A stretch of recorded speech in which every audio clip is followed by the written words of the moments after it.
إن الحمد لله نحمده ونستعينه ونستغفره ونعوذ بالله من شرور أنفسنا ومن سيئات أعمالنا من يهده الله فلا مضل له ومن يضلل فلا هادي له وأشهد أن لا إله إلا الله وحده لا شريك له وأشهد أن محمدا عبده ورسوله। সম্মানিত উপস্থিতি, আজকে এমন একটি বিষয় নিয়ে আলোচনা করব যে বিষয়টি অনেকের কাছে স্বাভাবিক, আর যারা বুঝে তাদের কাছে এটা অস্বাভাবিক। বিষয়টা হচ্ছে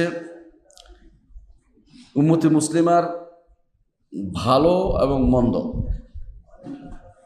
এই সরাসরি দুটি ভাগ হয়ে গেছে, যার মাধ্যমে উম্মতে মুসলিমার সরাসরি যে ভাগটা হয়ে গেছে, উম্মতে মুসলিমাকে যেটা একেবারে দুই ভাগ করে দিয়েছে, উম্মতে মুসলিমাকে নিঃশেষ করে দিয়েছে সার্বিকভাবে এবং পুরোটাই শত্রু বেষ্টিত করে ফেলেছে, সেই বিষয়টা নিয়ে আজকে আলোচনা করতে যাচ্ছি। অথচ আজও আমরা আমাদের মধ্যে একটা বিশাল গোষ্ঠী মনে করি যে এই বিষয়টি নিয়ে আর আলোচনার দরকার নেই। আপনার যদি কোনো অসুখ হয়, আপনি যদি বলেন আলোচনার দরকার নেই, অসুখটা কি সেরে যাবে? সেরে যাবে? আলোচনার দরকার আছে, ডাক্তারের কাছে যেতে হবে এবং এটা কি কেন অসুখ হয় এটা নিয়ে জানতে হবে। এটা নিয়ে কি করতে হয়, ওরা মাঝে মধ্যে কি করে, কোনো অসুখ বিষয় হলে কি করে, কয় যে এটা কালচার করতে হবে, তাই না? বিষয়টা নিয়ে রক্ত নিয়ে পরীক্ষা করতে করতে বিভিন্ন ল্যাবরেটরি পরীক্ষা করে তারা বের করে। কিন্তু আমাদের একটা স্বভাব হচ্ছে ধামা চাপা দেয়া, ধামা চাপা দিয়ে আমরা সব কিছু ঐক্য করতে চাই। আজকের বিষয়টা এমন একটা জায়গা যেখানে অন্তরের মধ্যে ক্ষত রয়ে গেছে, রক্তক্ষরণ চলছে আমার অন্তর, কিন্তু আমি উপর দিয়ে সুন্দর কাপড় দিয়ে ঢেকে দিলাম, দেখা যাচ্ছে না। এতে কি রক্তক্ষরণ বন্ধ হয়ে যাবে?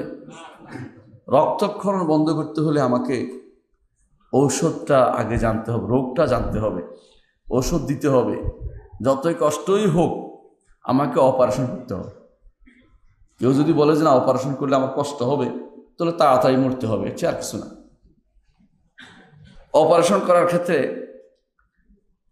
আপনাকে হইতে হবে একেবারে যে ব্যক্তি অপারেশন করতে ভয় পায় না এমন কাছে কেউ, কারণ এই অপারেশন ছাড়া কোনো পথ নেই। ক্যান্সার যদি হয়, অপারেশন ছাড়া পথ থাকে না, এটা কেটে ফেলে দিতে হবে, কেটে ফেলে দিতে। এটা থাকলে কি করবে, পাশের জায়গাটাকে নষ্ট করবে। অনেকে মনে করেন যে ক্যান্সারকে ধামা চাপা দিয়ে রেখা যায়, ঠিক না।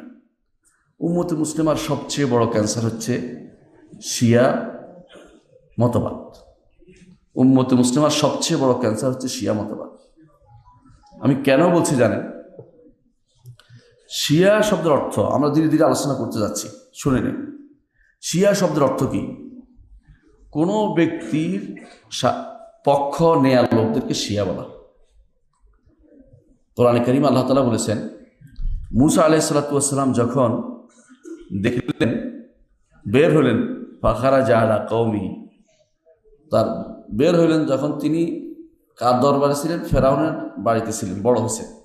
বড় হওয়ার পরে রাস্তার মধ্যে বের হয়েছেন, বের হয়ে দেখলেন যে এক কিপ্তি এবং এক ইসরায়েলি ঝগড়া করতেছে। এক কিপ্তি এবং এক ইসরায়েলি ঝগড়া করতেছে। কিপ্তি মানে হচ্ছে ফেরাউনের বংশধর, আর ইসরায়েলি মানে হচ্ছে বনি ইসরাইল, ওনার বংশধর, মুসা আলাইহিস সালামের বংশধর। ঝগড়া করতেছে। ফাস্তাগাসাহুল্লাযী মিন শিয়াতিহি আলাল্লাযী মিন আদুইহি, তখন ফাস্তাগাসাহুল্লাযী, যে শিয়া অর্থাৎ যে পক্ষ নেয়, আমরা পক্ষ বোঝানোর জন্য, মুসার পক্ষের লোকটা অর্থাৎ ইসরায়েলি লোকটা বলতেছে, মুসা আমার মারতেছে, তুই একটু সাহায্য কর না আমাকে। তো মুসা যে এক চট দিছেন, ওই লোকে একেবারে কুফকাত হয়ে গেছে। তো এইখানে আমার উদ্দেশ্য বলা, আল্লাহ কোরআন উল্লেখ করেছেন শিয়া শব্দটি। তাহলে শিয়া শব্দটি মূল অর্থ হচ্ছে কারো অনুসারী, কারো অনুসরণ করা, তাকে সাহায্য করার জন্য, কারো গোষ্ঠীভুক্ত হওয়া, আলাদাভুক্ত, সাহায্যকারী হওয়া, এটা হচ্ছে মূল অর্থ। তো কোনো একটা বিশেষ কাজে যদি কোনো কেউ একত্র হয়, তারাও একটা শিয়া হয়ে যায়, এটা হলো স্বাভাবিক অর্থ। পরিভাষায় বিভিন্ন একটা যোগ পার হয়েছে শিয়া শব্দটা। একটা যোগ ছিল তখন বলতো যারা আলী রাদিয়াল্লাহু আনহুকে, ওসমান এবং অন্যান্যদের উপরে প্রাধান্য দিবে তাদেরকে শিয়া বলা হবে। যারা আলী রাদিয়াল্লাহু আনহুকে, ওসমানের উপর প্রাধান্য দেবে তাদেরকে শিয়া বলা হবে। আমাদের দৃষ্টিতে কে প্রাধান্যপ্রাপ্ত? আগে ওসমান, তারপরে আলী। খিলাফত যেভাবে আসছে এভাবেই আমাদের কাছে, কারণ সাহাবায়ে কেরামের এজমা এটার উপর হয়েছে। সাহাবায়ে কেরামের এজমা অস্বীকার করা জায়েজ না। সাহাবায়ে কেরাম এজমা অস্বীকার করার অর্থ হচ্ছে আমরা সাহাবায়ে কেরামকে সবাইকে পথভ্রষ্টতার উপর আছে বলা। আর আল্লাহ রসুল বলেছেন, লা তাজতামু উম্মতি আলা দলাল, আমার উম্মত কখনো পথভ্রষ্টতা একমত হবে না। তাহলে এরকমভাবে একমত হয়েছে বলাটা এটা কখনো ঠিক হবে না। এই জন্য আহলুস সুন্নাতের মত হচ্ছে যে অবশ্যই তারতিবুল খিলাফা আলা আল আফদালিয়া, আবু বকর, ওমর, ওসমান, আলী। তো যারাই তাকদিম করতো আলীকে তাদেরকে বলা হতো শিয়া। একটা সময় পার হয়েছে এটা। দ্বিতীয় সময় আসছে এটা যে শুধু মুখের কথা না, সাহায্যের জন্য যারা বের হয়েছে, আলীর সাহায্যের জন্য বের হয়েছে তারা শিয়া। আলীর সাহায্যের জন্য তারা বলেছে তারা শিয়া। এটা হচ্ছে আলী রাদিয়াল্লাহু আনহু যুগে এসে। ওসমান রাদিয়াল্লাহু আনহু যুগে ছিল ওইটা, কোনটা যে ওসমানের উপরে আলীকে যারা প্রাধান্য দেবে তারা শিয়া। পরে আলী রাদিয়াল্লাহু আনহু যুগে হলো যারা আলী রাদিয়াল্লাহু আনহু সাহায্য করতে পেরেছে তারা শিয়া। এরপরে আসে তৃতীয় যুগে এসে এটা বিশাল আকার ধারণ করে। এমন আকার যে এখন আর শুধু প্রাধান্যতে এক মাসলার উপর নির্ধারণ নাই, এটা একটা বিরাট আকীদাগত পার্থক্য হয়ে গেছে। বিশাল আকীদাগত পার্থক্য হয়ে গেছে যে এই আকীদা যারা ধারণ করবে, এই আকীদা যারা ধারণ করবে তারা শিয়া, এই আকীদা যারা ধারণ করবে না তারা শিয়া হইতে পারবে না। শিয়া হওয়ার জন্য কিছু সুনির্দিষ্ট আকীদা নির্ধারণ করে দিচ্ছে তারা। এরা আবার কিছু আকীদা, এর মধ্যে গায়েবী বিষয় আছে, কিছু আকীদা আছে সিয়াসি বিষয়, রাজনৈতিক বিষয় আছে। তো এরা দুই ভাগে বিভক্ত আমরা বলতে পারি। প্রথমে এক ভাগ হলো বাড়তে বাড়তে, বাড়াবাড়ি করতে করতে তারা গালি, অর্থাৎ এত বাড়াবাড়ি গোষ্ঠী হয়ে গেছে, এরা ধীরে ধীরে ইসলাম থেকে বেরিয়ে গেছে। শিয়া নাম, তবে ইসলাম থেকে বেরিয়ে গেছে। এরা সবাই শিয়া, নিজেদেরকে শিয়াই বলে, এখনও তাদেরকে বলবে শিয়াই বলবে যে আমরা শিয়া, কিন্তু তারা ইসলাম থেকে বেরিয়ে গেছে। এই গোষ্ঠীটার আলোচনা আজকে করবো না, তুমি নামগুলি বলে যাবে এরা কারা। এদের নাম শুনে থাকেন বাবিয়া। বাবিয়া বাংলাদেশে নাই বলতে পারেন, কিন্তু বাহাইয়া আছে। 2 নম্বরটা বাহাইয়া আছে। ঢাকাতে একটা জায়গা আছে, নাম হচ্ছে বাহাই সেন্টার, বাহাই সমাজ একটা সেন্টার আছে তাদের, জাতীয় বাহাই সেন্টার একটা জায়গায় আছে। একেবারে ঢাকার প্রাণ কেন্দ্রে। আপনার যদি কোনো ঢাকাতে সার্কিট হাউস রোডের মাথায় ওখানে একটা সেন্টার বাহাই, বাংলাদেশে বাহাইরা আছে, নইলে বাহাই সেন্টার হইতো না। বাহাইদের নীতি কি? এখন শরীয়ত নাই, এখন শরীয়ত নাই। কারণ বাহা ছিল আল্লাহ, সে আব্দুল বাহাকে পাঠাইয়া শরীয়ত মানসুখ করে দিয়েছে। এখন আর কোনো শরীয়ত নাই, এখন যা ইচ্ছে তা করো। 3 নম্বর যারা শিয়া হইয়া কাফের হয়ে গেছে ইসমাইলিয়া। ইসমাইলিয়া চিনেন না? প্রিন্স করিম আগা খান নাম শুনেছেন? আগা খান গোল্ড কাপ চিনেন? এরা সব ইসমাইলি, এরা কাফের, ইমানদার কখনো নয়। এরা কাফের। তো ওরা কি বিশ্বাস করে? ওরা বিশ্বাস করে রব হচ্ছে ওদের ইমাম, ওদের ইমাম তাদের রব, তাদের রব হচ্ছে তাদের ইমাম। আপনার ডকুমেন্টারি পাবেন, নেটে সার্চ দিলে ওর সম্পর্কে দেখবেন যে ভারতে গেলে তাকে তার অনুসারীরা স্বর্ণ দিয়ে মাপে, স্বর্ণ দিয়ে মাপে। তারা মনে করে থাকে যে স্বর্ণ দিয়ে যদি মাপতে পারি এই লোকটাকে, তাহলে এই লোকটা যত ওজন যদি স্বর্ণ দিয়ে মাপতে পারি, স্বর্ণ দিয়ে ওই স্বর্ণগুলো নিয়ে যাবে, বিপরীতে সে আমাদেরকে জান্নাত দিবে। তো ইংরেজ এই তার জীবনী লেখক ছিল ইংরেজ। তো অনেক পয়সার মালিক, সে অনেক পয়সার মালিক। সে বিভিন্ন জায়গাতে অনেক বেশি অনুদান দেয় দেখে সব দেশের রাষ্ট্রপ্রধানরা তাকে বড় বড় সম্মান করে। বাংলাদেশে সে উদ্দিনদের শাসনের সময় বাংলাদেশে আসছিল। উদ্দিনদের শাসন ছিলেন কিছুদিন আগে, মাসুদ উদ্দিন, অমুক উদ্দিন গেছে না, ফখর উদ্দিন, উদ্দিনদের শাসনের সময় বাংলাদেশে আসছিল। আইসা সে ঢাকা শহরের প্রাণকেন্দ্রে একটা বিরাট একর জায়গা নিচ্ছে যে সে বাহাই ইসমাইলি ইউনিভার্সিটি করবে। একটা বিশাল একর জায়গা নিচ্ছে সে, 1 টাকার বিনিময়ে ওরা তাদেরকে দিচ্ছে। কারণ ওদের মধ্যে কেউ কেউ ইসমাইলিদের অনুসারী ছিল উদ্দিনদের মধ্যে। বাংলাদেশের কোথায় কে বসা আপনি জানেন না, বিদেশ থেকে একটা লোক বসাই দিছে, আপনি জানেন না কে লোক, আপনি যারা চিনেন না এমন লোক এসে বসে গেছে আমাদের ক্ষমতায়। দেখবেন যে বিভিন্ন ধরনের লোক বসছিল ওই সময় ক্ষমতায়। তো আমরা এটা বলা উদ্দেশ্য হচ্ছে, তো এই লোকটি যখন এক পাল্লায় ছিল আরেক পাল্লায় স্বর্ণ দিচ্ছিল, তো ইংরেজটা তার দুঃখ কষ্ট লাগতেছিল, বলতেছে করিম তুমি আল্লাহর ভয় করো না, তুমি কি জান্নাত দিতে পারবে? সে খ্রিস্টান হইও তার গায়ে লাগছে যে তুমি কোত্থেকে জান্নাত দিবি? তো বলতেছে আলাস্তু খায়রুন মিনাল বাকার, আমি কি গরুর চেয়ে ভালো না? এরা গরুর পূজা করে, আমি মানুষ, তো সমস্যা কি? তুমি এত বেশি বেশি করে এদিকে যাচ্ছ কেন, এত খারাপ মনে করছো কেন? আমার গরুর চেয়ে ভালো। ওই গরু পূজা করতে কয়দিন আগে গরু পূজা করছে, এখন তো আমার করলো, অসুবিধা কি? আমি তো মানুষ। এ হচ্ছে তার কথা। মানে এরা জানে ভালো করে, এরা হচ্ছে শয়তান, এদেরকে বলে বাতিনি ফেরকার লোক। এরা সবই হচ্ছে কাফের, নিঃসন্দেহে কাফের, ইমানদারের নামগন্ধ নেই এদের ভিতরে। এদেরকে দুর্ভাগ্যবশত এদেরকে মানুষ ইমান হিসেবে টানেও না। বাংলাদেশেও ওদের অনুসারী আছে, ওদেরকে তাহিরি ফেরকা বলা হয়। সে যখন বিমান থেকে নামে তখন ওদের উপস্থিতি লক্ষ্য করা যায়, নারীরা তখন চুল বিছিয়ে দেয়, সে চুলের উপরে হেঁটে যাবে, সে চুলের উপরে হেঁটে যাবে, মাটির মধ্যে পা দিবে না, বুঝছেন তো? বিমানবন্দর পর্যন্ত চুল দিয়ে তাকে বরণ করে নেয় মেয়েরা, চুল খুলে থাকে, যার চুলের উপরে তার পা পড়বে তার বিয়ে হবে, নাহলে অপেক্ষা করতে হবে আরেকবার আসলে তার বিয়ের অপেক্ষা করতে হবে। আমি এগুলো আলোচনা করতে লম্বা টাইম, এগুলো যাবো না, শেষ করে দিচ্ছি। অর্থাৎ ইসমাইলিরা ইমানদার নয়, এরা হচ্ছে এই শিয়াদের থেকে তাদের উৎপত্তি হয়েছে। ইসমাইল কে আসলে জানেন? ইসমাইল হচ্ছে জাফর সাদেকের দুই ছেলে, এক ছেলে পরবর্তীতে মুসা কাজেমকে এরা মানে, শিয়ারা বড় ছেলে ইসমাইলকে কেউ মানে না, বড় ছেলেকে ওরা মানে, এই জন্য ইসমাইলি ফেরকা নাম হচ্ছে। এটা শিয়াদের একটা অংশ, এটা এরা কাফের। আরেকটা হলো দুরুজ, দুরুজদের নাম শুনেছেন? দুরজি বলা হয়, দুরুজ বলা হয়, দুরজি বলা হয়। এরা লেবাননে বিশাল জায়গা নিয়ে আছে। এদেরকে বলা দুরুজ মুসলিম মিলিশিয়া, মানুষ এগুলো বলে থাকে, একসময় বলতো। এরা মুসলিম নয়, এরাও কাফের। এদের কাছে আল্লাহ হচ্ছে 5 জন, তো এরাও মুসলিম নয়, এরাও কাফের হয়ে গেছে। এটাও শিয়াদের একটা অংশ, কারণ এদের আল্লাহর মধ্যে হাসান হোসেন আলী আছে, এরপরে বাকি 3 জন আর বাড়াইছে, আরো 2 জন বাড়াইছে। তারপরে হলো নুসাইরিয়া, এদেরকে কেউ আলমী বলা হয়।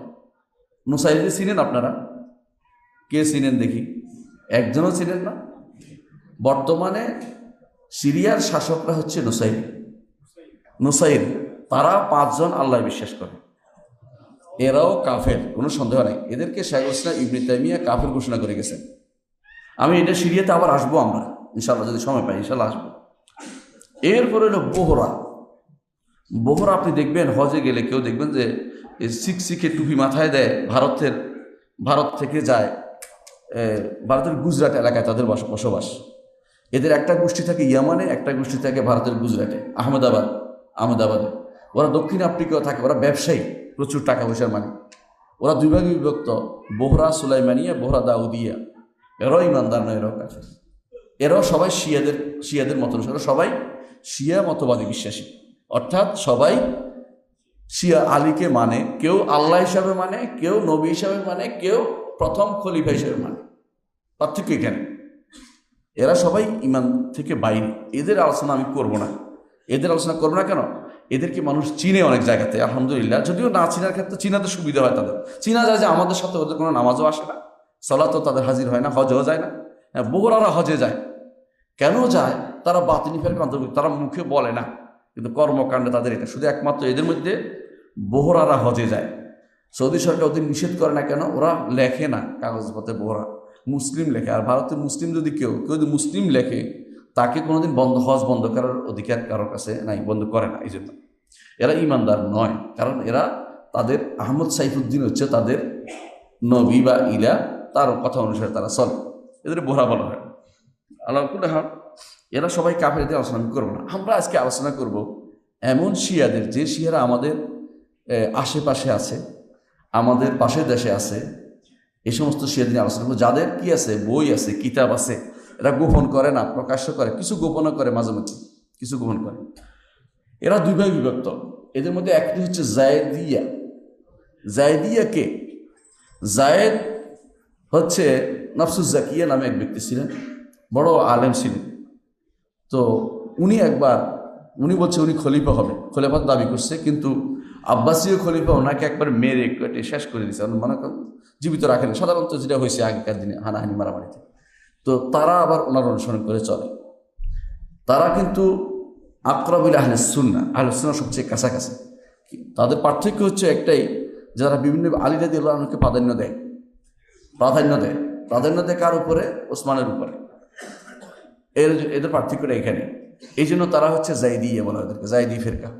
এরা ইয়ামানের সবসময় ক্ষমতায় থাকতো যুগ যুগ ধরে। এদের মধ্যে একজন ছিলেন আমির সানাআনী, নাম শুনেছেন? সুবুল সালামের লেখক, বুলুগুল মারামের সব ব্যাখ্যা। এবং নাম শুনবেন আপনারা যারা আলেমে দ্বীন, তারা তো জানার কথা। আরেকজন ছিলেন মোহাম্মদ ইবনে আলী শওকানি নাম তো শুনছেন, তাই না? একসময় তিনি জাইদি ছিলেন, এই ফেরকার লোক ছিলেন। আল্লাহ তাআলা তাকে পরে সম্পূর্ণরূপে আহলুল হাদিস, আসহাবুল হাদিসের দরজায় নিয়ে আসেন, আলেম। এই জন্য তিনি তার প্রথম জীবনের অনেক ব্যাখ্যা আছে, জাইদি বইয়ের ব্যাখ্যা, ফেকার বইয়ের ব্যাখ্যা আছে, জাইদি ফেকার আছে। জাইদিরা অনেক ক্ষেত্রেই ইমাম আবু হানিফা রহমতুল্লাহ আলাইহির মতবাদের কাছাকাছি। কারণ আবু হানিফা রহমতুল্লাহ আলাইহি ইমাম জাইদের পছন্দ করতেন। এই জন্য ওনার লোকেরা আবু হানিফা রহমতুল্লাহের মতটাকে বেশি প্রাধান্য দিত অনেক জায়গাতেই। ছাত্র এবং ওস্তাদের মধ্যে মিল আছে একটা। এই জন্য জাইদিদের ব্যাপারেও আজকে আমি আলোচনা করব না। কেন? জাইদিরা এখন আর নাই মানে ক্ষমতায়ও নাই, থাকলেও এটা ধীরে ধীরে এটা এখন শিয়া, ইসনা আশারি, ইমামিয়া শিয়া হয়ে গেছে। এরা কোথায় ছিল? এরা ছিল সবাই ইয়ামানে ছিল। ইয়ামানের শাসন যুগ যুগ ধরে জাইদিরা ইয়ামানের শাসক ছিল। যত লোক গেছেন আপনারা জানেন যে অমুক বেদ ছিল, অমুক সালে ছিল, যতগুলি গেছে, আব্দুর রাব্বু ছিল, যতগুলি শাসক চলে গেছে এখনকার আগ পর্যন্ত সবাই ইয়ামানের শাসক ছিল, সবগুলি জাইদি ছিল। এবং যুগ যুগ ধরে, মানে বলতে পারেন সে প্রায় 500-600 বছর তারা ইয়ামানের শাসক জাইদিরাই ছিল। তো এদের মধ্যে একটা মিল ছিল, অন্তত আহলুস সুন্নাত ওয়াল জামাতের সাথে তাদের অনেকাংশে মিলত। যুদ্ধ হইলে, কোনো হইলে, কাফেরদের সাথে কোনো হইলে এরা কিন্তু জিহাদে যাইত, এদের সাথে কোনো দ্বিমত ছিল না। এদিক দিয়ে তারা ভালো ছিল, অন্তত জিহাদে অংশগ্রহণ করত। কিন্তু আরেকটি গোষ্ঠী আছে, যেটার গোষ্ঠী আমি শেষে এখন আসলাম, এর নাম হলো ইমামি ফেরকা। ইমামি বলা হয় এদেরকে। ইমামি কেন বলা হয়? তারা 12 ইমামি বিশ্বাসী। কত ইমামি? 12 ইমামি বিশ্বাসী। 12 ইমামকে রাসূলুল্লাহ সাল্লাল্লাহু আলাইহি ওয়াসাল্লাম একটা হাদিস আছে, তিনি বলেছেন এই উম্মত সম্মানিত থাকবে যতদিন এখানে 12 জন খলিফা হবে। একটা হাদিস আছে।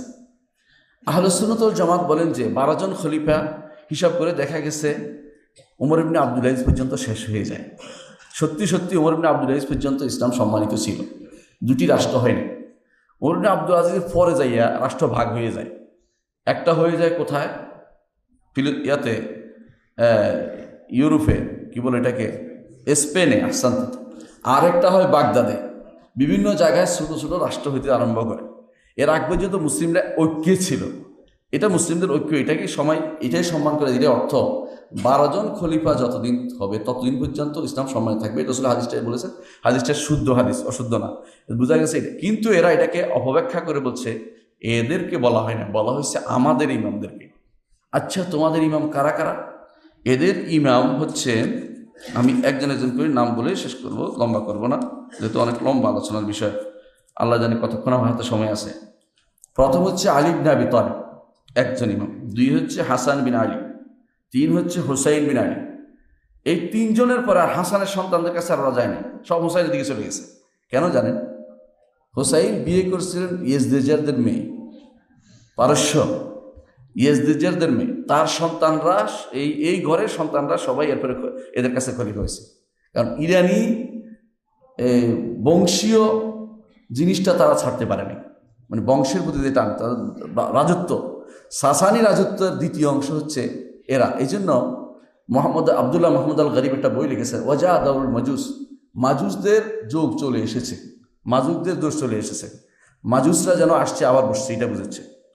আচ্ছা, কালাকুল্লে হাল, তাহলে আমরা কি পাইলাম? আমরা নামগুলি বলে যাব এদের কাছে: আলী, হাসান, হুসাইন, তারপরে জয়নুল আবিদিন, তারপরে হচ্ছে মোহাম্মদ আল বাকির, তারপরে জাফর সাদেক, তারপরে মুসা কাজেম, আলী রেদা, মোহাম্মদ আল জওয়াদ, আলী আল হাদি, হাসান আল আসকারি। 11 জন হয়েছে।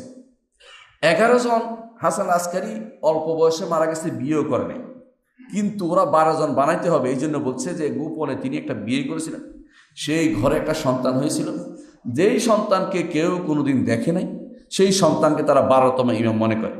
তিনি বলেন যে তিনি দুনিয়াতে আসার পরে দেখছে আমার কোনো অনুসারী নাই, রাগ করে রেদবা পাহাড়ে ঢুকছেন।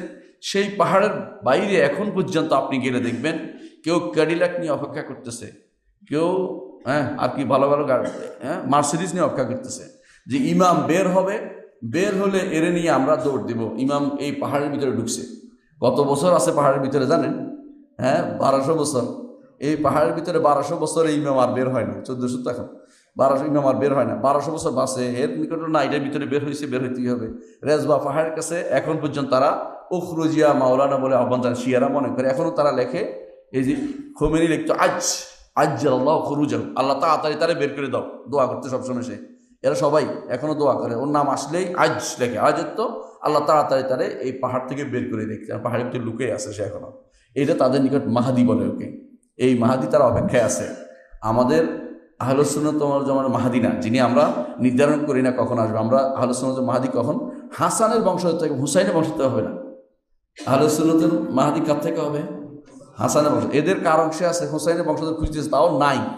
কারণ হাসান আসকারি কোনো সন্তান রেখে মারা যান নাই। সুতরাং যারা এই অবস্থায়, তারা নিজের আল্লাহ তাআলা অবশ্যই অপমানিত করে দিয়েছেন, তাদেরকে বুঝিয়ে দিয়েছেন যে তোমাদের কোনো ইমাম 12 জন হয় না, তোমরা মিথ্যা কথা বলতেছো, এটা প্রমাণিত হয়ে গেল।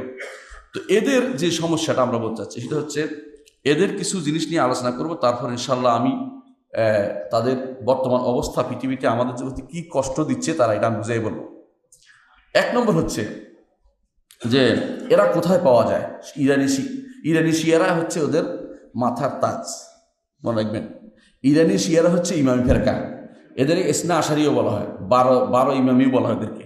এরা হচ্ছে ইরানি শিয়া, প্রথম ও ইরানে পাওয়া যায় এদেরকে। দ্বিতীয় হচ্ছে ইরাকেও তারা পাওয়া যায়, ইরাকে আছে, পাকিস্তানে আছে, হিন্দুস্তানে আছে, তাই না? আর কোথায় আছে? ইয়ামানে আছে। আর কোথায় আছে? বাংলাদেশে আছে। আপনি বুঝতে পারছেন, এরা সবাই যারা আছে সবই বলা হয়, এদেরকে বলা হয় যে এরা হচ্ছে সবাই ইমামি ফেরকা, 12 ইমামি। এদের নিয়ে আলোচনা করব, অন্যদের যারা আলোচনাই করবো না, কারণ এটা আলোচনা করতে গেলে আমাদের রাত শেষ হয়ে যাবে। এদের আকীদা বিশ্বাসের কি অবস্থা?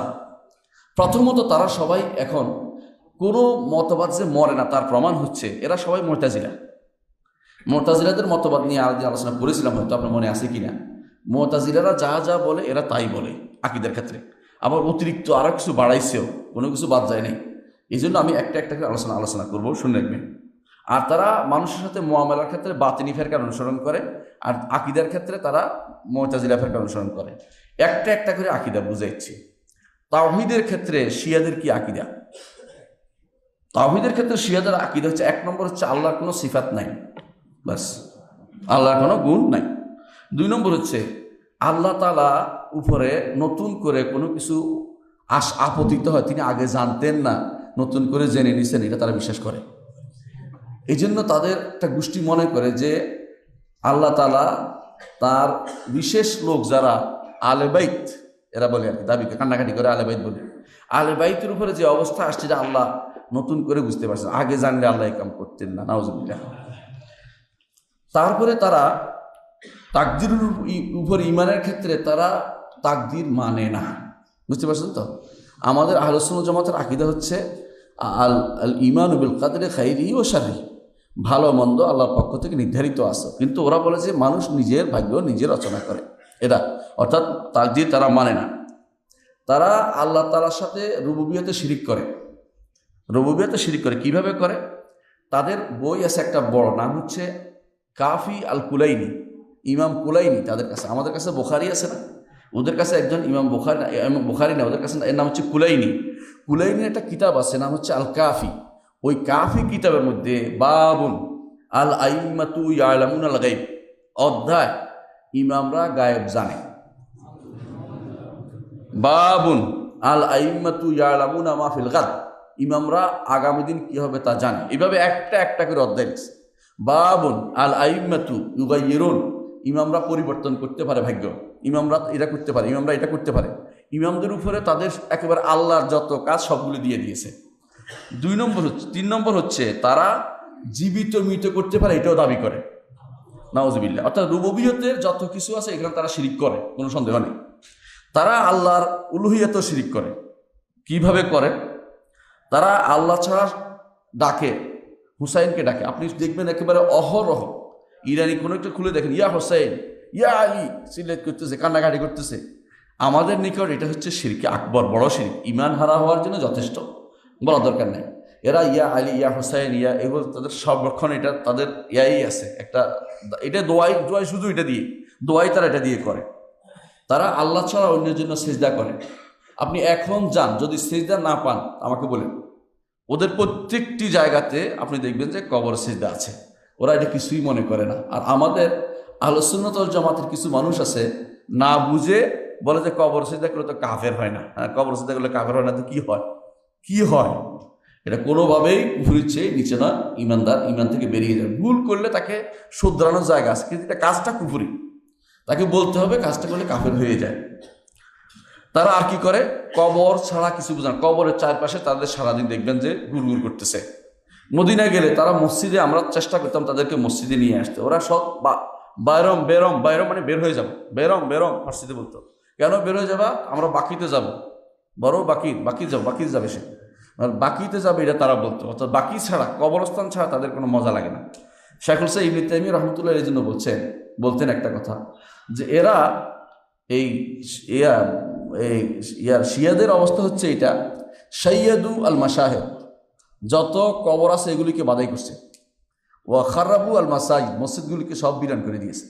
মসজিদে করতে পারেন, কবরগুলিকে সব বাদাই পাবেন। ওদের জিনিসটাই আপনি ঠিক হুবহু পাবেন এদেশে যারা কবর পূজারী আছে ওদের মধ্যে। বাংলাদেশের কবর পূজারীরা এই কথাটাই বলে। আজকে আমি সকালবেলা শুনলাম, আমাকে আমার ছেলে বলতেছে, কবর পূজারীরা তো একটা দারুণ কথা বলছে। কি দারুণ রে? ওইটা বলতেছে যে শিয়ারা সাহাবাদের দুশমন আর ওয়াহাবিরা নবীর দুশমন, কে খারাপ তাহলে বেশি? নাউযুবিল্লাহ। তো আমি বললাম যে তো নবীর দুশমন কেমন? নবীর মাটির তৈরি বলতেছে, নবী মরে গেছে বলতেছে। এই জন্য বুঝছেন তো কথাটা? ওরা এই জন্য তাদের সাথে মিল আছে। মহরম মাস আসলে দেখবেন দুইজনের একে অপরের সাথে মিশে কাজ করতেছে, কোনো সমস্যা হচ্ছে না। এরা ঠিকই কবর বাঁধাই করে মরমর পাথর দিয়ে। আর মসজিদ দেখবেন যে কেউ যায় না, গুরু হাঁটে না ওখানে। এদের কাছে ঠিক শিয়াদের একই চরিত্র ওদের মধ্যে আপনি পাবেন। আর কি করে? কারবালার মাটি দুনিয়ার সব কিছু চেয়ে খাঁটি। কার কথা এগুলি? শিয়াদের। এদেরকে আপনি দেখবেন একটু মাটি, যারা দেখেছেন আমি জানি না, মাটি একটু তাদের সেজদার জন্য রাখে তারা। এই জন্য আমি একদিন জিজ্ঞাসা করলাম সালাকি করে যে আমাকে বলো, আমার নাম যে আবু বকর শুনে বলবে না, তোমার নাম কি? আমার নাম জাকারিয়া। আচ্ছা, বুঝছে যে জাকারিয়া নবী আছে, যাক অসুবিধা নাই, আবু বকর শুধু কথা বলবে না। তো এরপরে বলতেছে যে আমি বললাম যে এটা কেন রাখো?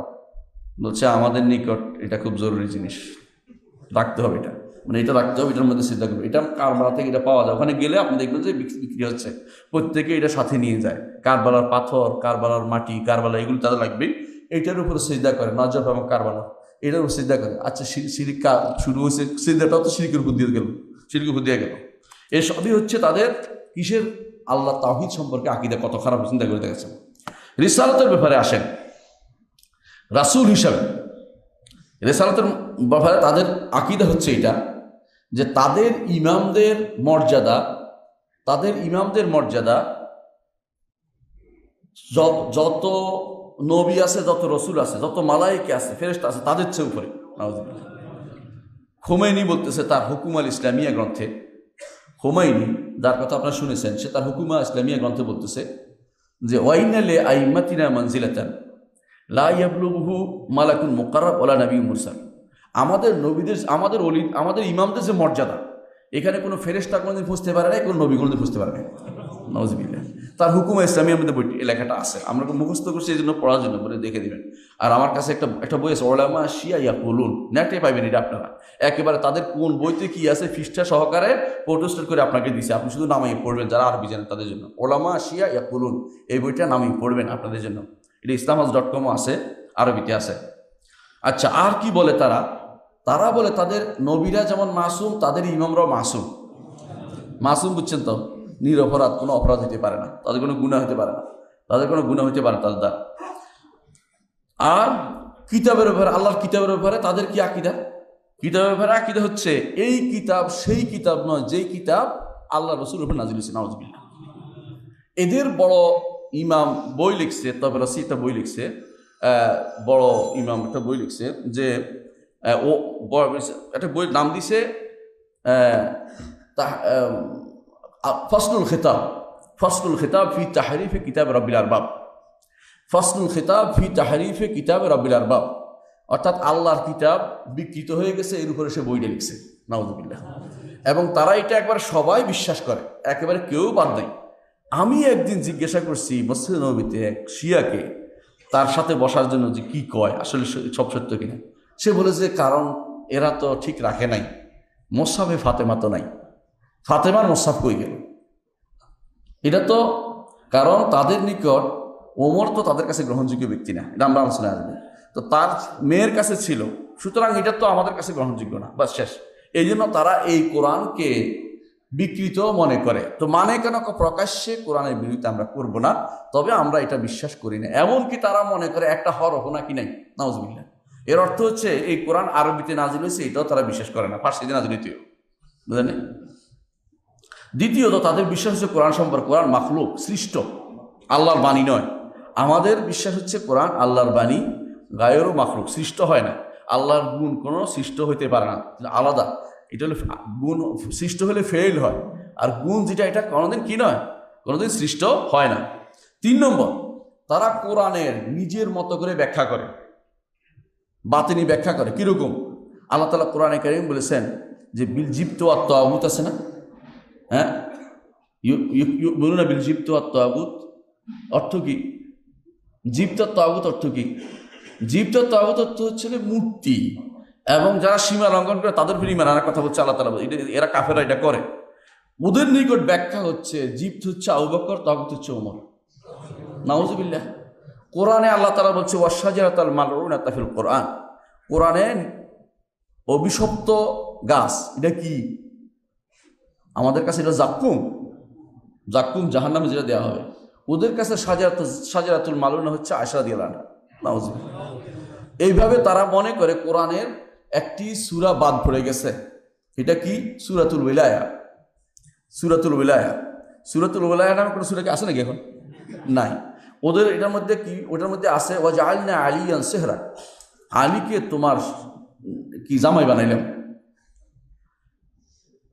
এটা তারা স্পষ্ট ছবি সহ আছে, আপনারা দেখবেন। শেখ আব্দুল আজিজ মুহাদ্দিস দেহলভী রহমতুল্লাহ একটা কিতাব আছে, নাম হচ্ছে মুখতাসার তোফা ইসনা আশারিয়া। তোফা, এটার মধ্যে তিনি ছবি সহ নিয়ে আসে, ওদের বইতে এগুলি আছে। ওরা মনে করে যে কোরআনের কিছু সূরার মধ্যে আলী রাদিয়াল্লাহু আনহুর প্রশংসা ছিল, এগুলি সুন্নিরা বাদ দিয়ে দিছে। এই হচ্ছে কোরআনের ব্যাপারে তাদের বিশ্বাস। আচ্ছা, আবার হাদিসের ব্যাপারে তাদের কি বিশ্বাস? হাদিসের ব্যাপারে বিশ্বাস হচ্ছে 1 নম্বর হচ্ছে আমাদের যে 6টি কিতাব আছে না হাদিসের, 6টি তো কিতাব তো সীমাবদ্ধ না, আমার তো আরও কিতাব আছে না? আমাদের কিতাবে যত হাদিস আছে একটা হাদিসও আমল করার জন্য যোগ্য না। নাউযুবিল্লাহ। এটা কেন? এটা কারণ বুঝতে পারবেন একটু পরেই বলতেছি। তো কেন তাহলে কি করতে হবে? হাদিস তো আমাদের এই দিয়ে যেতে হবে, ইমামদের মাধ্যমে যেগুলো যাবে এগুলো শুধু নিব, আর বাইরে নিব না। আর এরা তো বর্ণনা করছে যারা, এরা তো আহলে তাসান্নুন বলে, গালি দেওয়ার জন্য আহলে সুন্নাহ বলে না, ওরা আমাদেরকে আহলে তাসান্নুন বলে। তাসান্নুন বুঝছেন? জোর করে সুন্নাহর কথা বলতেছে। তাসান্নুন কয় না, তাসান্নুর মানে যে কোনো বানিয়ে কথা বলা। তাসান্নুর একটা ইয়া করতেছে, সে একটা ভান করতেছে। তো তাসান্নুন অর্থ হলো সুন্নাহর দাবিদার, ওরা সুন্নাহ মানে না আমাদেরকে। আর তাসান্নুন করে মানে সুন্নাহ বলবে না, আর সুন্নাহ বলবে না কোনোদিনই। তো এরা মনে করে যে এই হাদিসগুলো একটাও মানে না। বুখারী হাদিস, বুঝছেন তো, বুখারী, মুসলিম, আবু দাউদ, তিরমিজি, নাসাই, এগুলো আমরা পড়ছি না, এগুলো একটাও মানে না, তার কোনো হাদিস মানে না। ঠিক এই গোষ্ঠীটা এখন ভিন্ন নামে আমাদের দেশে মুনকিরিন হাদিস বা হাদিস অস্বীকারী হিসেবে আছে। এরা শিয়াদেরই একটা অংশ, শিয়াদেরই দাবি পূর্ণ করতেছে তারা। 2 নম্বর তাদের মধ্যে হাদিসের ক্ষেত্রে দেখবেন যে হাদিস তারা কোনোদিনই সংগ্রহ করতে পারে নাই, হাদিসের অনুসারে তারা আমল করে না। এদের এত বেশি মতবিরোধ, কারণ হাদিস না হলে মানুষ ঐক্য করতে পারবে না। ঐক্যের মানদণ্ড হচ্ছে হাদিস।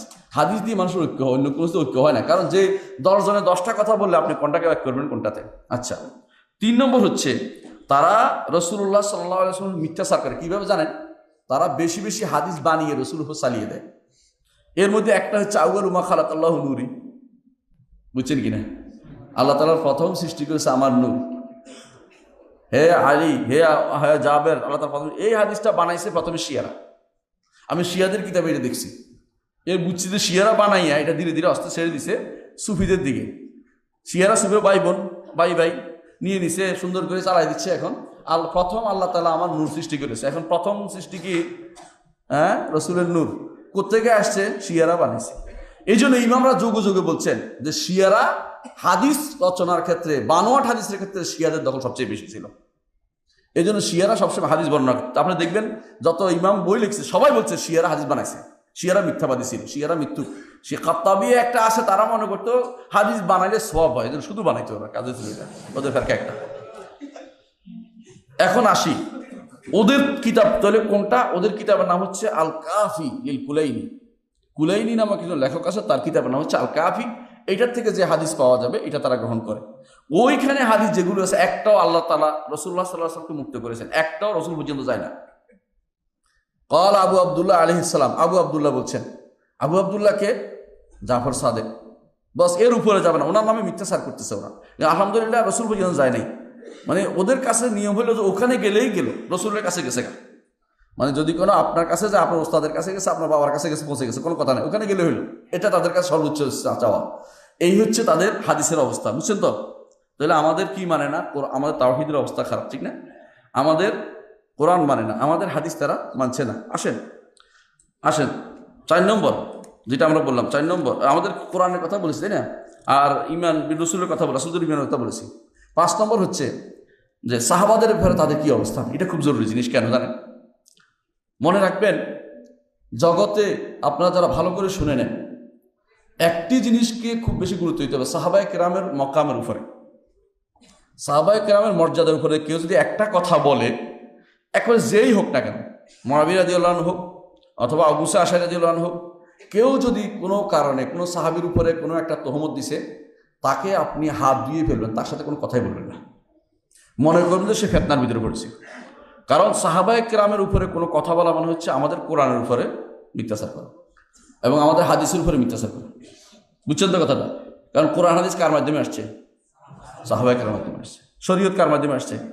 সাহাবায়ে কেরামের মাধ্যমে আসছে। এখন আপনি যদি কোনো ওনাদেরকে না মানেন, আপনি কিন্তু সবসময় পথভ্রষ্ট হয়ে থেকে যাবেন। আমাদের দেশে একটা বিরাট গোষ্ঠী সাহাবায়ে কেরামের ব্যাপারে লাগামহীন কথাবার্তা বলে। আপনি দেখবেন ওরা তথাকথিত তাহকিকের নাম, যে আমরা ইতিহাস থেকে শিক্ষা নিতেছি, ইতিহাসের শিক্ষা নেওয়ার নাম করে তারা কিন্তু সাহাবায়ে কেরামের বিরুদ্ধে কথাবার্তা বলছে। এরা কিন্তু ঈমান ধ্বংসের কাজ করতেছে, এই ব্যাপারে। এই জন্য আমাকে জানতে হবে সাহাবাদের ব্যাপারে তাদের কি অভিমত। আবু বকর ওমর রাদিয়াল্লাহু আনহু, আবু বকরকে প্রথম তারা কাফের বলে, নাউজুবিল্লাহ। এরা কি করে? আমাদের ওমর রাদিয়াল্লাহু আনহুকে তারা কাফের বলে। এমনকি তারা 2টা ছাগল রাখে, একটা আবু বকর একটা ওমর নাম দেয়, ফিটে মারে। এটা পাগল না? এগুলি পাগলামি না? কিন্তু এটা করে তারা, এটা তারা করেই। আপনি ইরানে কাউকে কোনোদিন আবু বকর ওমর নামে কাউকে পাবেন না। আমি চ্যালেঞ্জ দিয়ে বলতে চাচ্ছি, কোনো শিয়া কোনোদিন আবু বকর ওমর নামে কোনো সন্তানকে রাখে, তার নাম রাখে না, কিয়ামত পর্যন্ত পাবেন না। আমার পরিচিত এক ভাই ছিল, তখন জমির তালাবা আরবিয়া করতে তিনি। উনি কি করছে, ওর নাম ছিল আবু বকর। ওনার ভিসা হয় নেই, ইরানে যাইতেই পারেন কোনোদিন। অথচ ওনারা দালালি করে, সাধারণত জমির তালাবা ইরানে দালালি করতো, কিন্তু শুধু নামটার কারণে ওর ভিসা কোনোদিন হয়নি ওনার। আর যারা নাম এই আবু বকর ওমর নামে কেউ কোনো বিষয়ও পাইবে না ওখান থেকে। আপনি নাম দিয়ে দেখেন, আপনার নাম পাবেন, বিষয় আসবে না। এই নাম খুঁজেও পাবেন না আপনি কোনোদিন। এত ঘৃণা করেন এদের, আবু বকর ওমর রাদিয়াল্লাহু আনহু। কারণ জীবিত তাগুত তাদেরকে বলতেছে, মারতেছে। যখন তারা সালাম ফিরায়, তখন আবু বকর ওমরের বিরুদ্ধে কথাবার্তা বলতে লানত করতে সালাম ফিরিয়ে। এটি হচ্ছে ওদের কাজ কারবার। উম্মাহাতুল মুমিনিন, নাউজুবিল্লাহ। আল্লাহ যেখানে আসমান থেকে আয়াত নাজিল করে উম্মাহাতুল মুমিনিন প্রশংসা করেছেন, সেখানে তারা উম্মাহাতুল মুমিনিনদের, বিশেষ করে আয়েশা রাদিয়াল্লাহু আনহা সম্পর্কে যা বলে, কোনো মানুষ যদি এটা শুনে সহ্য করতে পারে না। এই জন্য একবার আমাদের হুদাইফা খেপেছিল, আপনার জানা আছে, খুব খেপে গেছিল যে যখন রাফসানজানি সেখানে গেছে, কি কথা বলছে, উল্টাপাল্টা বলছে, উনি খুব খেপে গেছিল যে যারা আমাদের মাকে মা বলবে না, তারা মায়ের সন্তান নয়। এবার বলছে, মানে বুঝাই দিচ্ছে যে এরা ইমানদার হইতে পারে না, যারা আয়েশা রাদিয়াল্লাহু আনহা সম্পর্কে খারাপ মন্তব্য করবে। কিন্তু এই ইরানিরা বা শিয়ারা আয়েশা রাদিয়াল্লাহু আনহা সম্পর্কে সবচেয়ে খারাপ মন্তব্য করবে। আপনি আশ্চর্য হবে শুনবেন। আমাকে একজন সেকা গ্রহণযোগ্য ব্যক্তি বলেছে, আমি ইয়াতে গেছি, লেবাননে গেছি। লেবানন তো উন্মুক্ত জায়গা, যে যা বলে বলতে পারে, গোপন রাখে না। তো আমি হাঁটতে হাঁটতে এক দোকানে গেছি, এটাতে শিয়াদের দোকান জানা ছিল না। এখন সে বলতেছে, দেখতেছে ওই লেবাননের যে ইয়ে আছে এই ইউটিউবের, এখানে আবু বকর ওমর আয়েশা রাদিয়াল্লাহু আনহার বিরুদ্ধে অনেকগুলি কথা বলতেছে। তো আমরা বললাম যে এটা কি বলে? ও বলতেছে, বলে যে আমি যদি কোনো তারে নাউজুবিল্লাহ জিনাকারী না বানাইতে পারি তো আমার নাম বদলাই দিও তুমি, নাউজুবিল্লাহ। মানে এত জঘন্য কথাবার্তা বলে তারা, যেটা আপনি কোনো সহ্য করতে পারবেন না। তারা সাহাবায়ে কেরাম সম্পর্কে পাইকারিভাবে বলে, 10 জন সর্বোচ্চ, কেউ কেউ মানে, কেউ কেউ 8 জন বলে যে সবাই কাফের হয়ে গেছে। আমি এই কথা নিজে মুখে শুনেছি কোনো শিয়াদের থেকে, মসজিদ নবীতে বসে। আমি তাকে জিজ্ঞাসা করলাম, তোমরা রাসূলুল্লাহর হাদিস মানো কিনা? মানি। তো কোনটা মানে? সাহাবায়ে কেরামকে মানো কিনা? সাহাবায়ে কেরাম অনেকে তো ঈমানারা হয়ে গেছিল, নাউজুবিল্লাহ। এরা বলতেছে, সুন্দর করে আমাকে বলতেছে ঈমানারা হয়ে গেছে, ফখদ ঈমান ইত্যাদি বলতেছিল। এরা এটা বিশ্বাস করে সবাই, এই জন্য তারা হাদিস মানে না কেন? সাহাবায়ে কেরামকে মানতে হয়। জন্য হাদিস মানলে সাহাবায়ে কেরাম থেকে হাদিস আসছে তো, আবু হুরায়রা রাদিয়াল্লাহু আনহু, ইবনে আব্বাস, ইবনে ওমর থেকে শুরু করে সাহাবায়ে কেরামকে মানলে তো হাদিস মানতে হয়। এজন্য সাহাবায়ে কেরামকে তারা মানবে না, হাদিসও মানে না। আখিরাত সম্পর্কে তাদের কি ধারণা জানেন? আখিরাত সম্পর্কে হচ্ছে তারা বিশ্বাস করে তাদের ইমাম চলে যাচ্ছেন, কেন বসেন। সাহাবায়ে কেরামদের সম্পর্কে তাদের অত অসুবিধা নেই, কারণ বিপদ থাকলে যাইতেই পারেন, সমস্যা নেই। কিন্তু আমার মনে হয় আলোচনাটা দরকার আছে। আপনার ভুল, আমি ভুল একটা শব্দ বলেছি। আপনি যদি বলেন যে আমি একটা একটা করে দেখাবো, আমি দেখাতে পারবো। আমি ডকুমেন্টটা নিয়ে আসছি আমার ব্যাগের করে দেখানোর জন্য। কিন্তু যদি আমার কাছে ইয়া থাকতো, আমি একটা সব আঁকে দেখাইতাম, আরবি যারা বুঝতেন দেখতে বুঝতে পারতেন যে এটা ঠিক লেখা আছে কিনা ওই বইতে। এরা রাজাতে বিশ্বাসী, রাজা বুঝেন, মানুষ আবার ফিরে আসবে।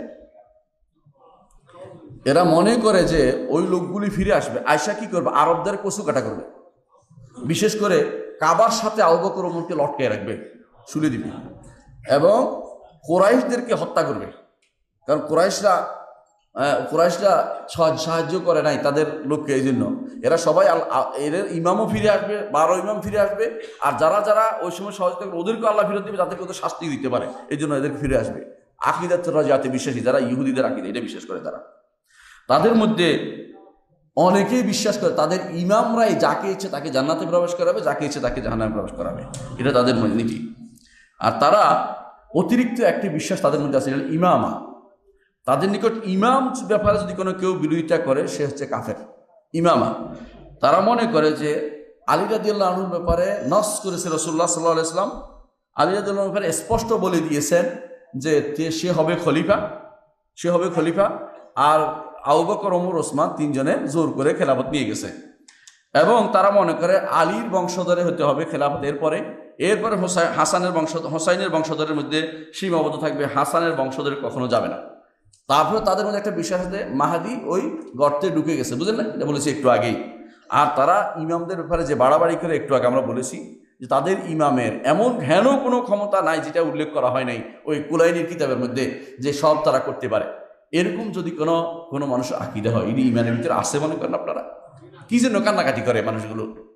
আসেন এরপরে তাকিয়া। এরা মনে করে গোপন করতে হবে আপনাকে। তাকিয়া বুঝেন? হ্যাঁ, মুনাফিকি নীতি। আপনি বুঝতে পারছেন, আপনি যত বেশি মুনাফিকি করেন তত বেশি সওয়াব হবে। মানে আপনি যদি একবার কোনো আহলে সুন্নাতকে, তাসান্নুনকে আপনি ধোঁকা দিতে পারেন, আপনি প্রথমে হুসাইনের সাথে মুসাফার সওয়াব পাইলেন। দ্বিতীয়বার যদি আপনি ধোঁকা দিতে পারেন, আপনি আলীর সাথে মুসাফার সওয়াব পাবেন। আমরা জানি না কিন্তু মুসাফার কি সওয়াব, তাই না? মুসাফার এই জাতীয় সওয়াব তো আমাদের কিতাবে লেখা নেই। তো এরপরে যদি তৃতীয়বার ধোঁকা দিতে পারেন, স্বয়ং রাসূলুল্লাহর সাথে আপনি মুসাফার সওয়াব পেয়ে গেছেন। এটা হচ্ছে তাকিয়া, তাদের বইতে আছে। আর তারা উল্লেখ করে, জাফর সাদেকের নামে মিথ্যাচার করে তার উল্লেখ করে আছে, তাকিয়াতু দীনি আবাই, তাকিয়া করা হচ্ছে আমার দিন, আমার বাপদাদার দিন। নাউজুবিল্লাহ। জীবনেও এটি বলেন নাই, জাফর সাদেক কখনো এটা বলেন নাই। এটা হচ্ছে মিথ্যুকদের কারবার, কারণ মিথ্যা কথা বানায় জাফর সাদেক না মিথ্যাচার তারা করতেছে এগুলো। এই তাকিয়া নীতির কারণে আপনাকে কত রকমের কথা বলবে, তার হিসাব না আমি একটু পরে আলোচনায় আসবো। এদের কর্মকাণ্ড মধ্যে সবচেয়ে নিকৃষ্টতম আমলি নিকৃষ্ট কর্মকাণ্ড হচ্ছে সালাত। তারা 3 ওয়াক্ত পড়ে, জানেন তো?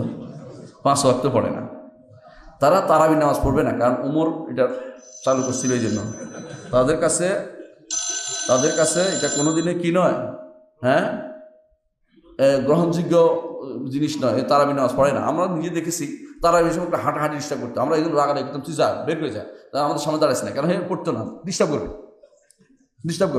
লাইন নষ্ট করে, কাতার নষ্ট করে, উল্টাপাল্টা করবে। আমরা রুকুতে গেলে সে সজ্জা যাচ্ছে, আমরা সজ্জা যাচ্ছি, সে এবার দাঁড়াই গেছে। এরা মসজিদ নবীতে গেলে দেখবেন আপনারা, এটা একবারে সব চোখে দেখবেন যে কি সাজা মেয়েরা, এরা কি করবে, আইসা সব সরাই ফেলবে মাটির মধ্যে সিদ্ধা করার জন্য। অর্থাৎ আমাদের কার্পেট তারা নামাজ পড়বে না, ওহাবিদের কার্পেট এগুলো, এগুলো নামাজ পড়বে না তারা। এদের সাথে ইহুদিদের বিশাল সম্পর্ক রয়েছে, কারণ আপনারা জানেন যে এদের মূল পুরোপুরি হচ্ছে আব্দুল্লাহ ইবনে সাবাল ইহুদি। তার কর্মকাণ্ড অনেকগুলো জিনিস তাদের মধ্যে আপনি দেখতে পাবেন। এই জন্য শেখ হাসিনা ইবনে তাইমিয়া রহমতুল্লাহ আলাইহি বলতেন যে এরা যদি ইহুদি এবং রাফেদার মধ্যে এক ধরনের মিল আছে, শেখ হাসিনা বলতেন। আবার তিনি বলতেন নাসরা এবং রাফেদার মধ্যে মিল আছে, দুইটার মধ্যে একটা মিল আছে। এই মিলটা তিনি উল্লেখ করেছেন কি, কয় যে ইহুদিদের মধ্যে আর রাফেদার মিল হচ্ছে খুবস, মানুষের প্রতি খারাপ চিন্তাধারা করা, এটা তাদের মধ্যে এই মিলটা বেশি এদের মধ্যে। আর প্রবৃত্তির অনুসরণ, ইহুদিরা প্রবৃত্তির অনুসরণ করে, আর মানুষের প্রতি খারাপ জিনিস, যারা মানুষের প্রতি খারাপ ধারণা করে, এরা কিন্তু ইহুদিদের কাজের সাথে মিল হয়েছে ওদের মধ্যে। আর আবার তাদের মধ্যে নাসারাদের সাথে মিল হলো কি, রাফেদারা সবসময় বাড়াবাড়ি করে, এই নাসারারা বাড়াবাড়ি করে। নাসারা বাড়াবাড়ি করে না, ঈসা আলাইহিস সালামকে আল্লাহ বানিয়ে ফেলে নাই।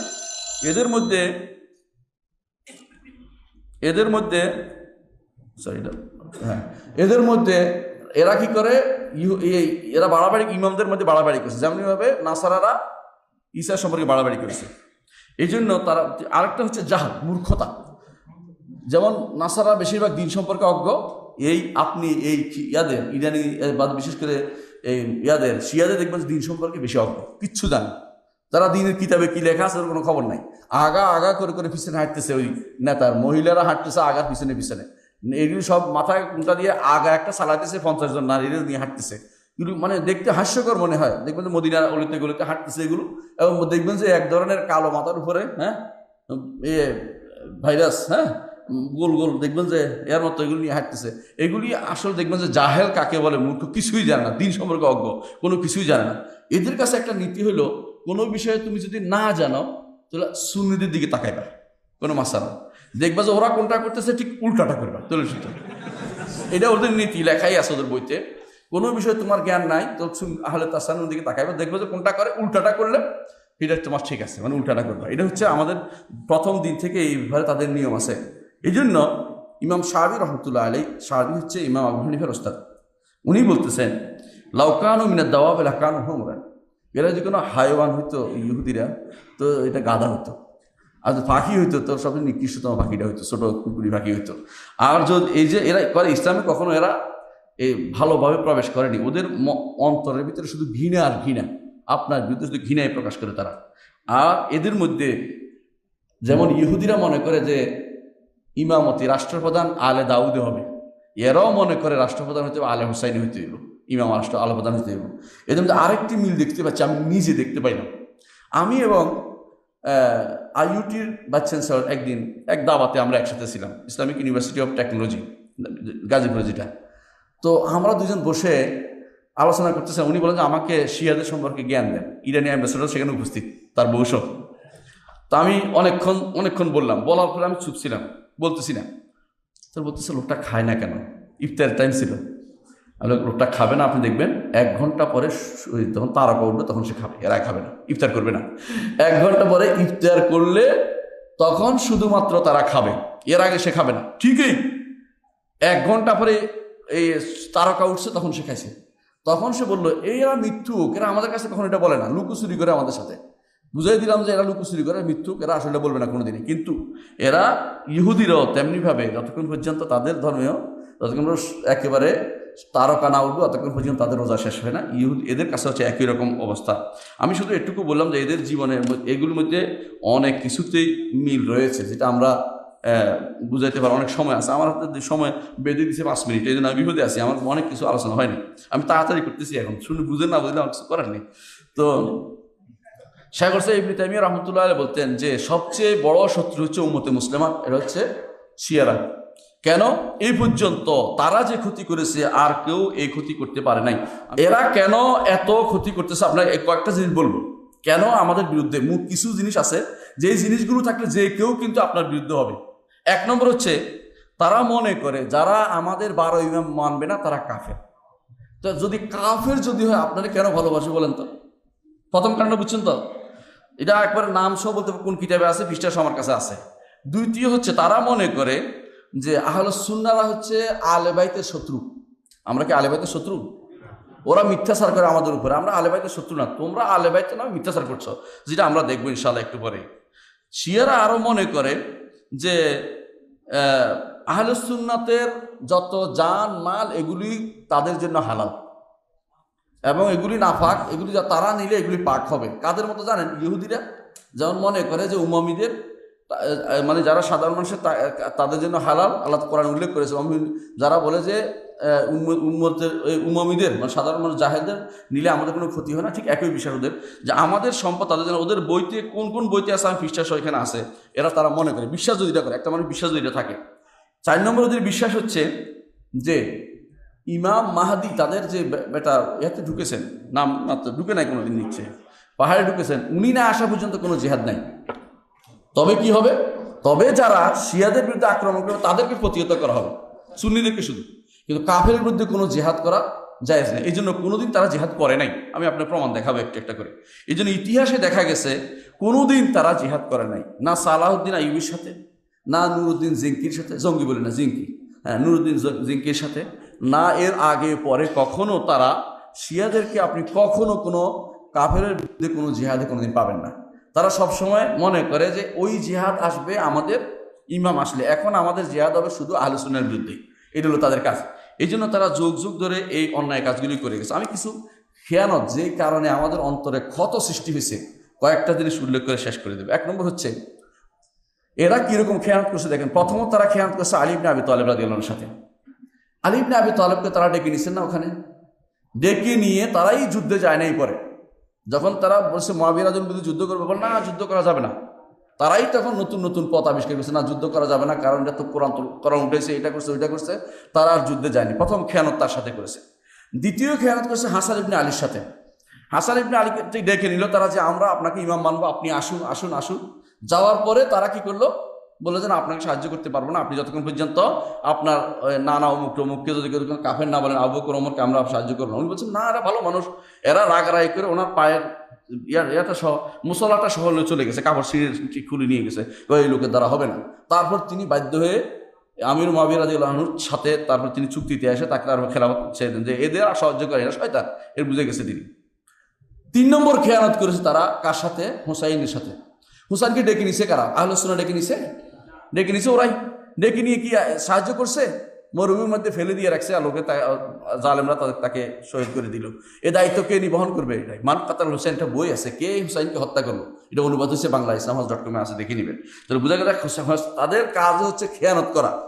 খেয়ানত করেছে কি দেখেন, খলিফা হারুন রশিদের সময়ে তার মন্ত্রী ছিল আলী ইবনে ইয়াকতিন, সেও খেয়ানত করে অনেক সুন্নি মানুষকে মারছে বিভিন্ন অজুহাতে। খলিফা বুঝতে পারে, পরবর্তী বুঝতে পারবে, তাকে সরাই দিয়েছেন। এরা ইতিহাসে লেখা আছে, তাদের বইতেও লেখা আছে, তারাও জানে যে কি করছে। তারা এটা খুশি হয়ে বলে যে আমাদের অমুক এই কাজ করেছে, আহলে সুন্নাহকে এইভাবে মারছে, এটা লেখে তাদের বইতে উল্লেখ আছে এইভাবে। অনুরূপভাবে দেখেন খলিফা একজন আব্বাসী, আর নাসরুল দ্বীনিল্লাহ। আপনাদের মধ্যে অনেকেই একটা গ্রন্থ আছে শেষ প্রান্তর, পড়ছেন কেউ? শেষ প্রান্তর পড়ছেন কেউ? পড়েন নাই? এটা ভালো বই, এটা নাসিম হিজাজির লেখা, একটা ভালো বই। বাগদাদ ধ্বংসের কাহিনী ওখানে উল্লেখ আছে। তো ওখানে আমি বলতে চাচ্ছি, ওখানে উল্লেখ আছে নাসরুল দ্বীনিল্লাহ সে কি করতো? খারেজম শাহের ভয় ছিল, খারেজরা সুন্নি ছিল, খারেজম শাহ সুন্নি ছিল। এর বিরুদ্ধে তাতারিদেরকে এদেরকে আমন্ত্রণ জানাইছে যে তুমি যদি আক্রমণ করো আমি বিরোধিতা করব না। তাকে আমান দিছে। এইভাবে আক্রমণ করছে, খারেজম শাহ রাজত্ব লন্ডভন্ড করে দিছে। কে করাইছে? শিয়ারা করাইছে, পুরোপুরি শিয়ারা করেছে। কারণ খলিফাতুল মুসলিমিন সে নাসির দ্বীনিল্লাহ শিয়া হয়ে গিয়েছিল এবং শিয়াদের অনুসরণ করে সেগুলি চিঠি লিখছিল। সেই চিঠির কারণে সমস্ত মুসলিম সাম্রাজ্য দণ্ডভণ্ড করে ফেলেছে। আপনার সেই ইতিহাস ওখানে পাবেন। এদের মধ্যে আরেকটা গোষ্ঠী আছে, ফাতেমি গোষ্ঠী, যাদের বলা হয় দৌলা ফাতেমিয়া মিশর। আপনার নাম শুনেছেন নিশ্চয়ই, ফাতেমি ওবায়দি শাসন বলা ওইটাকে। ওরা কি করেছে? মিশরের উপর আক্রমণ করে মিশরের মানুষদেরকে বাধ্য করছে আবু বকর ওমরকে লানত করছে, নাউজুবিল্লাহ। এটা বিরাট সময়। তারপরে তারা এই যে আজহার প্রতিষ্ঠা করেছে না, আজহার ইউনিভার্সিটি।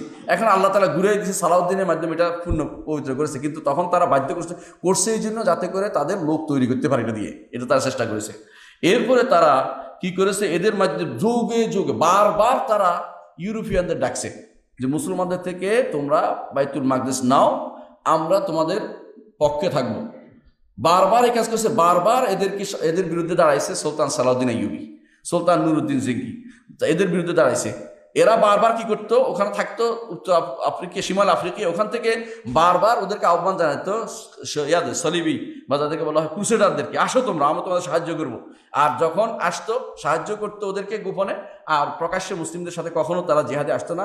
সালাউদ্দিন আইয়ুবীর সাথে একদিনও ছিল না তারা, এমনকি নুরুদ্দিন জিঙ্কির সাথে একদিনও তারা কোনোদিন ছিল না, কারণ তারা সবসময় ধ্বংসই করে গেছে, ধ্বংসযজ্ঞ চালিয়ে গেছে। আমি আমার কথা সংক্ষেপ করছি, সেজন্য লম্বা করছি না। বুয়াইহীন একটা গোষ্ঠী ছিল যারা এদের উজির ছিল, আব্বাসীদের উজির ছিল, ওরাও শিয়া ছিল। ওরা পুরো রাষ্ট্রব্যাপী শিয়াদের ইয়া চালাইছে, আহলে সুন্নাতকে কচু কাটা করা, যত রকমের কাজ তারা করেছে। সর্বশেষ যেই কাজটির ব্যাপারে আলোচনা করা হয় সবাই জানেন, বাগদাদ কেন ধ্বংস হলো জানেন কিনা? বাগদাদ ধ্বংস হওয়ার পিছনে এই বইটা পড়লেও পাবেন। বাগদাদ ধ্বংস হওয়ার পিছনে মূল কারণ হচ্ছে যে খলিফাতুল মুসলিমিন আল মুস্তাসিম বিল্লাহ, তিনি দেখলেন যে বড় পণ্ডিত হচ্ছে ইবনুল আলকামি, তারে আমি ওজির বানাই, মন্ত্রী বানাই, প্রধানমন্ত্রী বানাই। সে তারে প্রধানমন্ত্রী বানাইছে। এ ছিল শিয়া। সে হোলাকু খানরে বলছে তুমি বাগদাদ আক্রমণ করো, আমি খলিফাতুল মুসলিমিনকে ম্যানেজ করতেছি। কিভাবে ম্যানেজ করছে, যতই আসে হোলাকু বলছে খলিফা যেন আমার সাথে দেখা করে। বলছে উল্টা বলছে আপনি গেলে আপনাকে মেরে ফেলবেন। তো কি করা যায়, খলিফা আক্রমণ করতে চাচ্ছে বাগদাদ, আমি তো যাইতেই হচ্ছে, বাগদাদ যেন আক্রমণ না হয় আমি এটা চাই, এত মানুষ নষ্ট হয়ে যাবে। বলছে একটা কাজ করেন, আপনি বস্তার ভিতরে ঢুকেন, আপনি ওখানে গেলে আমি মুখ খুলে দেব। সেখানে যাওয়ার পরে তো বলছি খলিফা তো বস্তার ভিতরে পা দিয়ে পিষে মারছে, হত্যা করবো, তোকে এমন হত্যা করা হবে না, পা দিয়ে পিষে মারবো। এই খলিফার পরিণতি হয়েছে এটা, কারণ শিয়ার অধীন, শিয়ার কথা সে শুনছিল। ঠিক আপনারা যারা অনেকেই আমাদের দেশে অনেক ঠিক করেছে জানেন, ওই সময় মৃত্যুতে বাগদাদের সমস্ত লক্ষ লক্ষ লক্ষ লক্ষ মানুষ মারে ফেলছে। এরপরে এদের নিয়ে মিনার তুলছে, এদের কল্লা দিয়ে মিনার তুলছে ওখানে, এবং যখন দুর্গন্ধে পূর্ণ হয়ে গেছে, পুরো মহামারী লেগে গেছে। এরপরে বাকি যারা ছিল তারাও মরে গেছে। এরপরে কিতাবগুলো সব দাজলা নদীতে ফেলে দিছে, এবং ফোরাত নদীতে সমস্ত কিতাব, সমস্ত পানির পরিবর্তন হয়ে গেছে, লাল এবং কালো রক্তের মতো পরিণত হয়ে গেছে। এরপরে পুরো এলাকা, পুরোটা মহামারী হয়েছে, পুরো সব মরে ধ্বংস হয়ে গেছে, আলেম মারা গেছে, কিতাব শেষ হয়ে গেছে, আমাদের সমস্ত সাকাফা সব শেষ হয়ে গেছে। কে করেছে এটা? হোলাকু করেছে, ঠিক তো? কে তাকে ডেকে আনছে? তাকে ডেকে আনছে খলিফার ওজির, খলিফার মন্ত্রী, তিনি তাকে ডেকে আনার কারণে এই কাজটা হয়েছে। তারা কিতাব ধ্বংস করেছে, মানুষ আলেমদেরকে মেরেছে। আর কি করেছে তারা? একটা কথা বল, নাসিরউদ্দিন তুসি, আপনাদের অনেকেই তুসির প্রশংসা করে, নাসিরুদ তুসি প্রশংসা করে, বিশেষ করে যারা বিজ্ঞান নিয়ে পড়ালেখা করে, মুসলমানদের মধ্যে অমুক বিজ্ঞান ছিল, অমুক বৈজ্ঞানিক ছিল, তারা এটা নিয়ে খুব, হ্যাঁ আমার সময় শেষ হয়ে গেছে, আমি আর 5 মিনিট নেই, খাস দেখায়। তো আপনারা তো সারা রাতে শুনতে পারেন, 5 মিনিট বলি, দরকারি কথা বলবো। নাসিরউদ্দিন তুসি, তাকে সে ছিল নাসির, শাইখুল ইসলাম ইবনে তাইমিয়া বলতেন নাসিরুল কুফর ওয়া শিরক, কুফরি এবং শিরকে সাহায্য করেছে। সে আসলে ইমানদারদের কোনো উপকার করে নাই, অথচ আমাদের বইতে লিখবেন ইবনে সিনার নামে একটা বিশাল অধ্যায় লিখে বলছে, বিশাল কিছু করে বলছে। ইবনে সিনা তো ইমানদারে ছিল না। তারপরে ফারাবি নামে একটা লিখছে, তারা ইমানদারে ছিল না। তারপরে এদের নামে এই যে ইবনুল ফারাদ অথবা এই জাতীয় নাসিরুদ তুসির নামে বই লিখছে, নাসিরুদ তুসি এই ছিল সেই ছিল, এগুলি সবই ছিল ইমান হারা মানুষ। এরা ছিল সব শিয়াদের অনুসরণকারী, এবং এরা সবসময় মুসলমানদের বিপদ ডেকে আনছে। ইতিহাস সাক্ষী, এটা একটা দুইটা না। আপনি যদি বেদায় নেহা পড়েন, আপনি পাবেন 656 হিজরির আশেপাশে যত ঘটনা পাবেন এগুলি পড়বেন, ওখানে উল্লেখ আছে এত সাল ঢুকছে। এটা পড়ে দেখবেন বেদায় নেহাতে হক কথাটা আপনি পাবেন, যে কি করেছে তারা, কি ক্ষতি না করেছে, শিয়ারা ইসলামের কি ক্ষতি করেছে। আমি লম্বা করবো, শুধু একটুকু বললি, তারা চেয়েছে সালাউদ্দিন আইয়ুবীকে হত্যা করতে চেয়েছে, বারবার নুরুদ্দিন জঙ্গিকে হত্যা করতে চেয়েছে তারা, এবং যুগ যুগ ধরে আলেমদেরকে হত্যা করার পিছনে তাদের কাজ সবচেয়ে বেশি ছিল, তাদের কাজ বেশি ছিল। বর্তমান যুগে এটা বলি, আমি মাঝখানে একটা লম্বা লাভ দিয়ে চলে আসলাম, কারণ বলতে পারছি না। বর্তমান তারা কি করেছে, যখন উসমানীয় খেলাফত ছিল তখন সুলতান বায়েজিদ তারা খাসার ভিতরে বন্দী করছে, জানেন এটা? যে কেন? ইউরোপের লোকদের সাথে, মানে বুলগেরিয়াদের সাথে, অর্থাৎ তখনকার দিনে যারা পরাশক্তি ছিল তাদের সাথে গোপনে আতাত করেছে ইরানের শাহ শিয়ারা।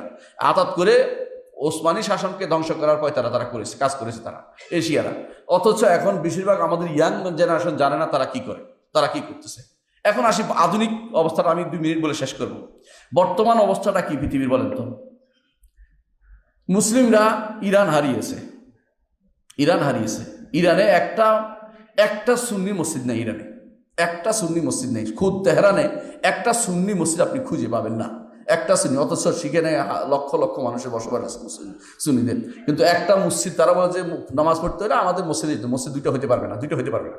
অন্যখানে তারা ঠিকই এসে তাদের এই বাংলাদেশে এসে তারা মোস্তফা ইউনিভার্সিটি তারা চালু করে যায়, নাম দিচ্ছে মোস্তফা ইউনিভার্সিটি, শিয়াদের ইউনিভার্সিটি।